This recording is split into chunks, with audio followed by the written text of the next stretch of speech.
Hello friends, welcome back to my channel. It's your girl a.k.a. and today I'm going to be sharing with you some life lessons that I have learned in this 30 years of existence. For some reasons I've always looked forward to my 30s, maybe because I always felt that my 30s is when I'm gonna crush all my goals. Like I'm gonna buy that Bugatti, check, get that cash, check, be married, check, have kids, check. But I'm still in my early 30s, for goodness sake. I only just clocked 30 in May, so I still have a whole lot to look forward to. And you know, when you have all of these plans, there is a way that life just throws its curveballs and surprises. But whatever, I am not complaining. I am glad for where I am right now, and I am so happy that I am making progress, continuous progress in my 30s. Anyways, the first life lesson that I want to share with you is that you need to have allies. These are the people that will stand for you. These are the people that will speak for you. These are the people that would align with you, will align with your goals, will align with your message. If you want to make progress, if you want to go from one stage to the next stage, then you need allies. Another life lesson that I have learned is that comparison will make you hate your life. I mean, when you begin to compare yourself to the people that you went to school with and you see how they are balling up, you're like, what am I doing here? What have I done with my time? Oh my god, like you're going crazy, right? And that is what comparison does. It really is a killer of joy. And what I have learned is not to compare myself, because my journey is different from someone else's journey. Sometimes though, it's, you know, you can have a healthy comparison to say, okay,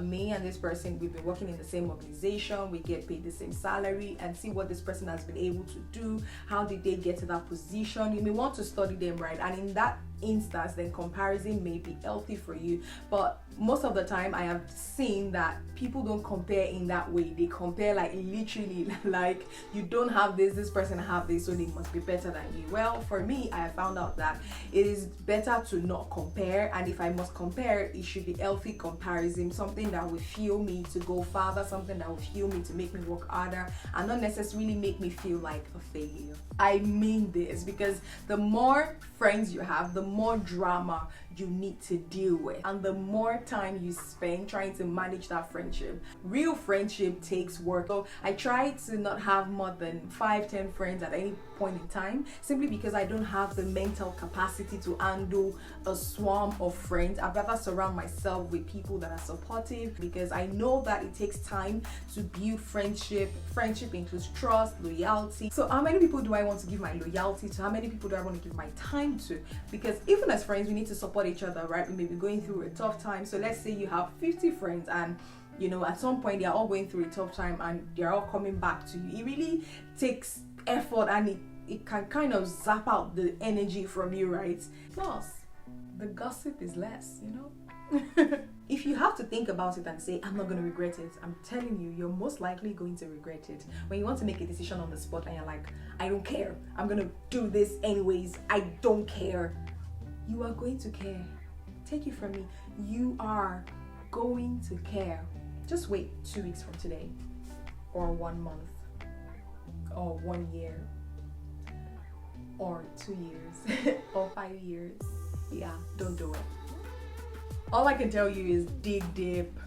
I don't just read stuff and just digest it without trying to understand it myself. I don't just see the news and believe everything they say verbatim. I don't just look at someone's story and believe that is everything that it is. When someone tells me stuff, I don't just automatically trust them anymore, because I've been at that spot, right, where I took things at face value and it backfired. Like trusting someone before I even got to know them properly, and that backfired. At the risk of sounding like an alarm clock, I'm sure you heard it before, go where you're celebrated instead of where you're tolerated. Seriously, if you go where you're celebrated, then you wouldn't be so down, you wouldn't feel alone. But when you go somewhere where you're tolerated, when you're trying to force yourself into a particular setting where you don't fit, you find that you are alone most of the time, because nobody wants to associate themselves with you, and with that comes depression, with that comes anxiety. So I try to always go somewhere where I am celebrated. I try to always go to places where my presence will be felt. If I'm not supposed to be there, if my importance is not going to be felt, then I'd rather just sit down at home, because it is better to be alone than to be lonely. Now, this is not me throwing shades at people who do not have a college degree. This is not me throwing shades at people who have decided to opt out of an education. But I'm just saying that for me, coming from a developing country, coming from a middle class, very middle class family, education has been so vital in getting so many opportunities for me to grow, for me to learn. I was able to get a good job that will afford me some pleasantries and some opportunities in life. If you're thinking, should I get it, should I not get it, then I don't know, decide for yourself. But for me, you know, it was just so important. It is so easy for people to take advantage of you, especially when you're going through a rough patch.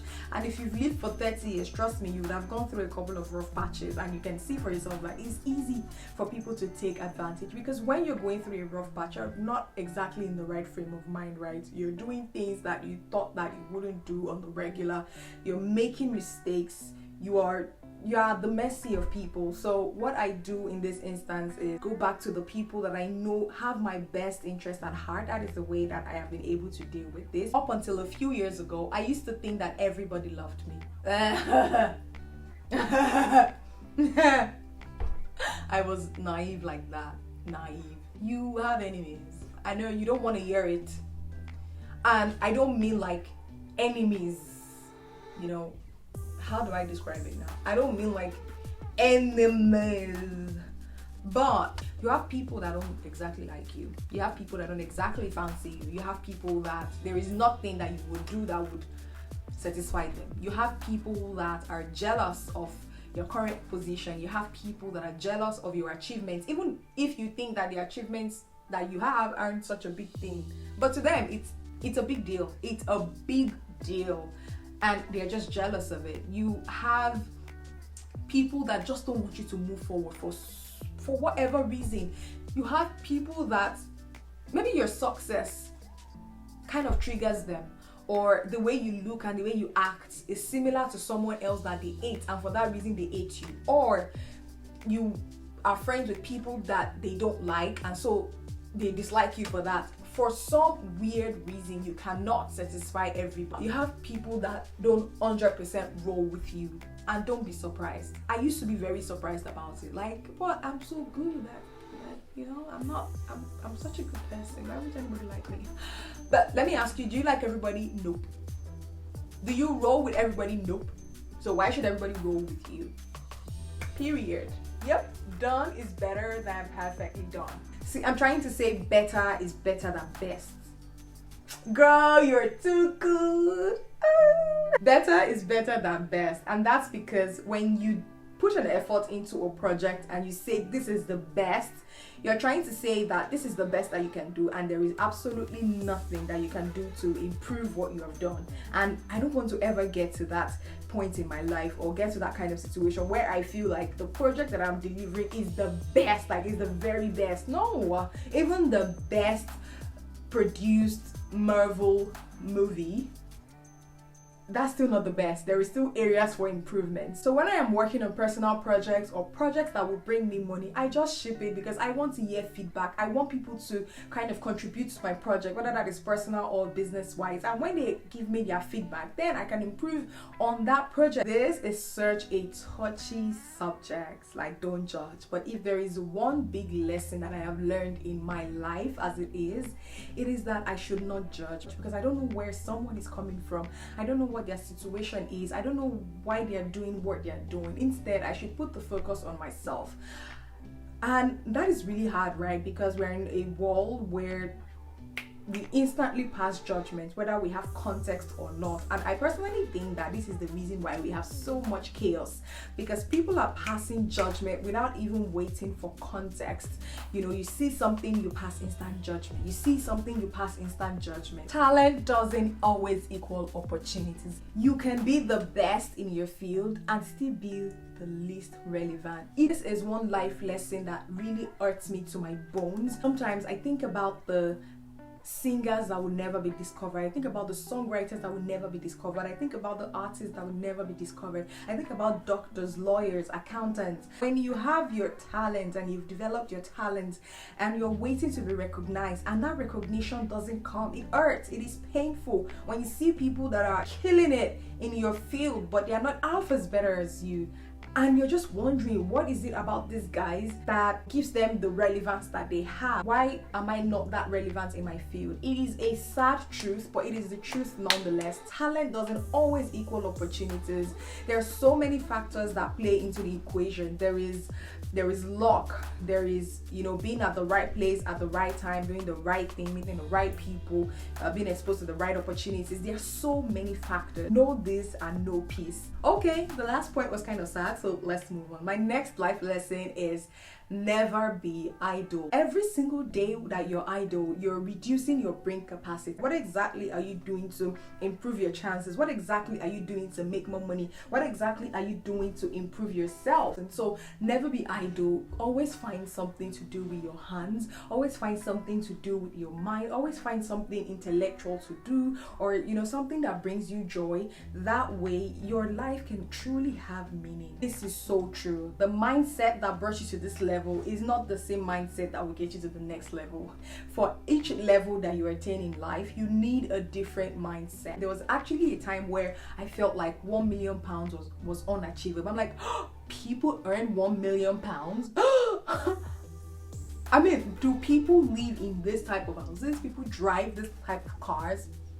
I'm sure that their parents must be very wealthy. It couldn't have been them. Like, they couldn't have worked hard and get that car or get that house or get that property. No, it's not possible. But now my mind is open. Now my mind is open and ready to receive, and I believe that I can attain those things. I believe that I can drive the kind of car that I want to drive. I believe that anything is possible for me if I set my heart to. You can't give what you don't have, so why make empty promises? A lot of us are clinging on to relationships that can't give us what we want because they themselves don't have it. I mean, how do you expect someone to be your joy or to give you validation or whatever it is you're looking for when they don't have it themselves? And this person that I am with, I look at their life and I'm like, they don't have what I want, so why waste each other's time? Because that's what you do, right? When you're sticking with people that cannot give you what you want from them because they don't have it, then you're just going to rely on empty promises, and guess what? You're going to be disappointed big time. The beautiful thing about starting small is that you can start with little or no resources,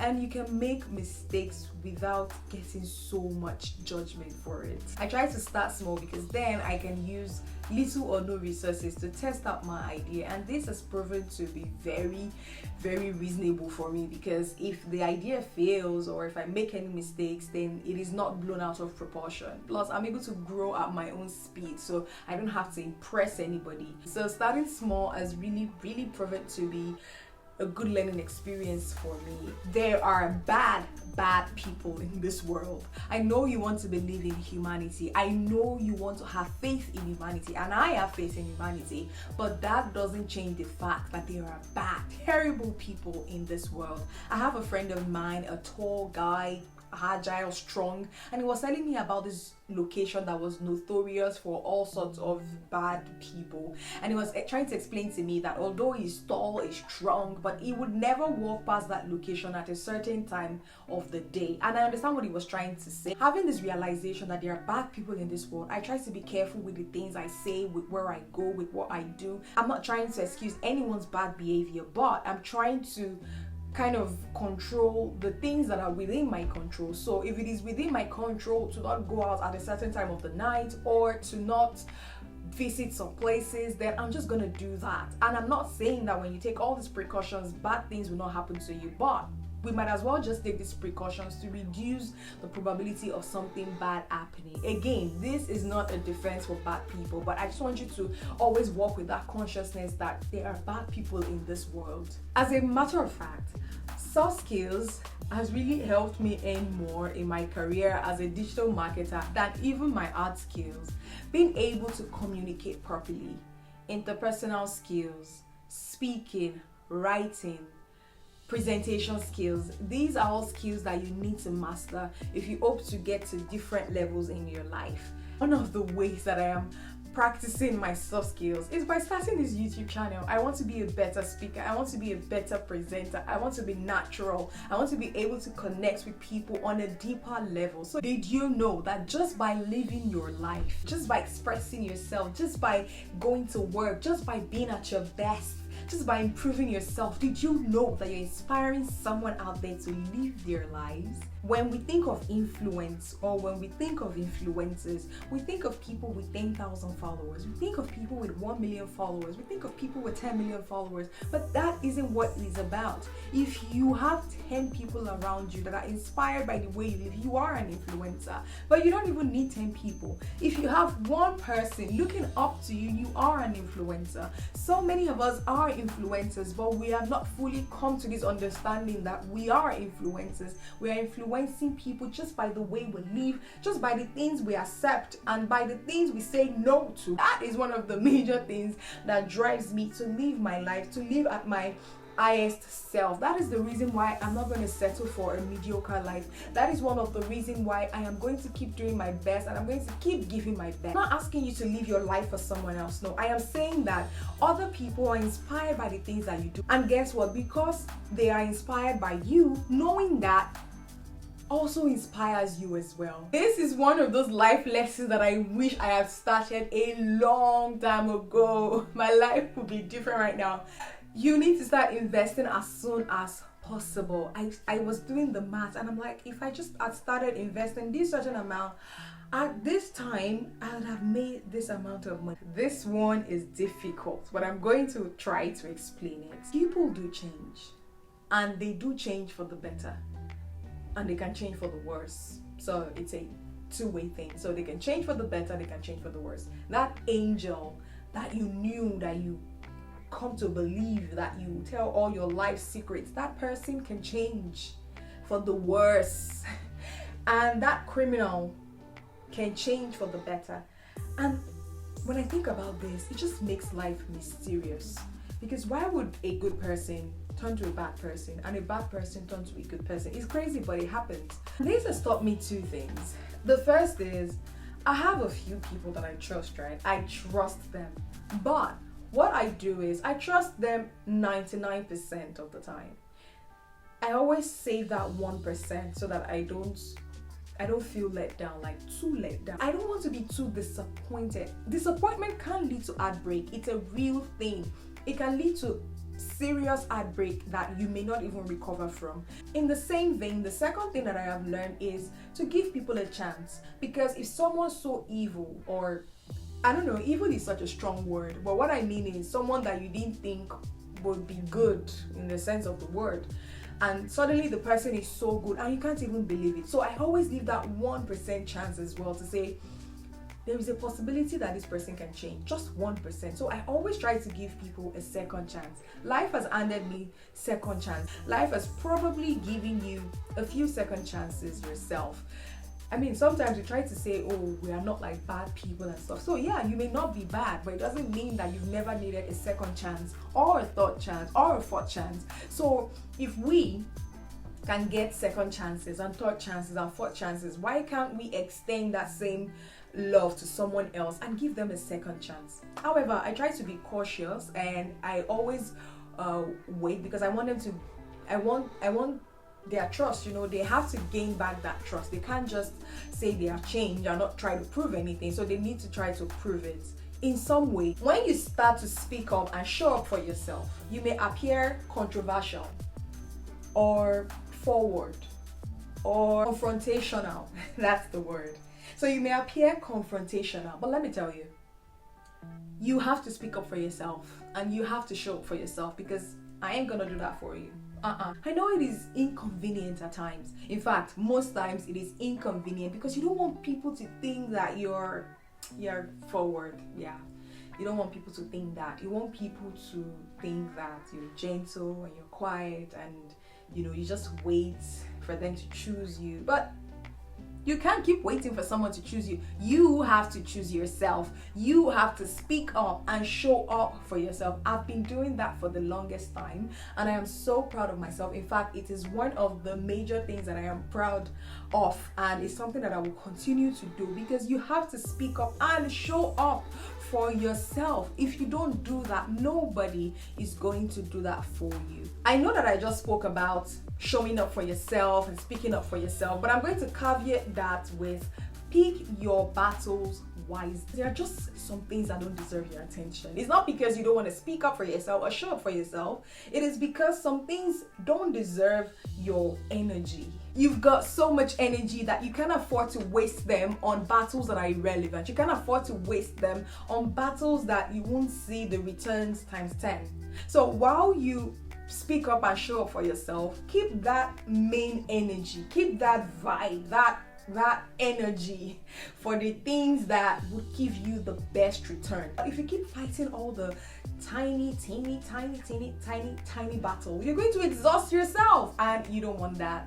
I'm referring to mistakes like not adhering to your values, not handling the situation properly. So yeah, you make those sort of mistakes, and it's just part of growing up. My biggest takeaway here is that when I make those mistakes, I should not wallow in those mistakes. Now, when you keep making that same mistakes over and over and over again, it is no longer a mistake, and it is no longer an excuse. It has now become something that you do intentionally, and that is not a mistake. So stop trying to hide it, stop trying to cover it and say, oh, I made a mistake, huh?